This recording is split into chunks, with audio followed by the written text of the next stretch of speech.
Well, we're not entirely certain. It's thought to be a small number of drones in the plural. There were more than 40 sightings over the period the airport was closed, so we can't be exactly certain whether it was one or more. It certainly wasn't a lot. It was the same small number of drones seen many times. But again, that will become clearer once the inquiries are completed. We also want to pick up that question that John was asking about. Is this terror related? Well, it's a different kind of disruption. I mean, there's no evidence that it is terror-related in the conventional sense, not linked, as far as we're aware, to an international terrorist group. But it's clearly a kind of disruptive activity that we've not seen before. This kind of incident is unprecedented anywhere in the world, the disruption of an airport in this way. We're going to have to learn very quickly from what's happened. I plan to convene discussions with other airports around the UK very quickly indeed, so that they know what's happened, they understand what lessons need to be learned. And we've put in place every measure we possibly can to ensure that this can't happen again. Have you? What measures have you put in place that will make a difference, for example, today?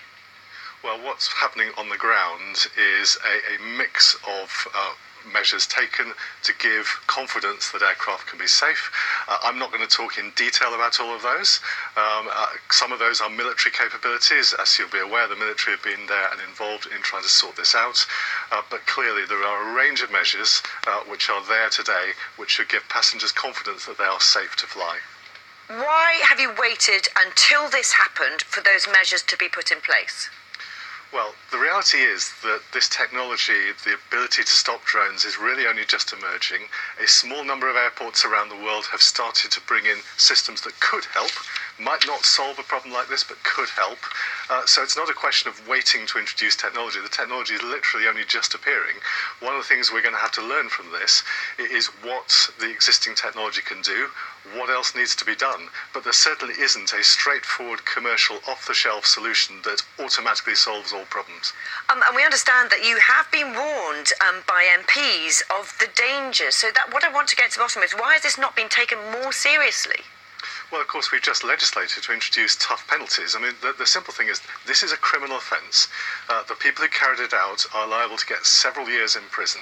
We've got tight rules now about not flying drones too close to airports, about tough criminal penalties, about the ownership of drones. We've got further measures in train, for example, around the age of use of drones. So we've already legislated. We've got more in the pipeline. Yet we have been recognising this as a problem and have been acting. In other countries, for example, in Australia, drones aren't permitted to fly within 5.5 kilometres of an airport if they weigh more than 100 grams. In the Netherlands, people are banned from flying drones in the dark. Are these the kind of things you might be looking at?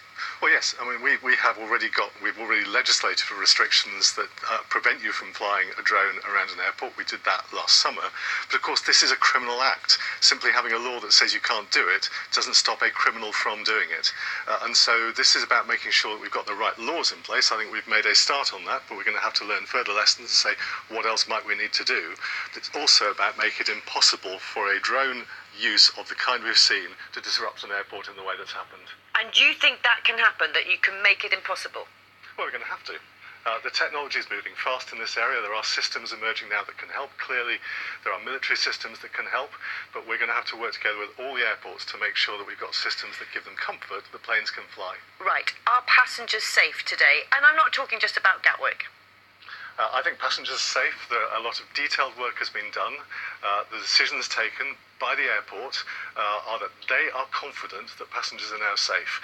They would not have taken that decision if they were not confident. The reason the airport's been closed for 36 hours is because they were not confident it was safe to fly. They are now. Okay, you've talked about it being sophisticated. What can you tell us about who might be behind it? Well, we genuinely don't know at the moment. There's a lot of speculation. You speculate at the moment about an environmental protest. Of course, that is a possibility. But we won't know until the police have finished their inquiries and have found the people responsible. Okay, Chris Grayling, Transport Secretary, thanks for your time this morning. Thank you.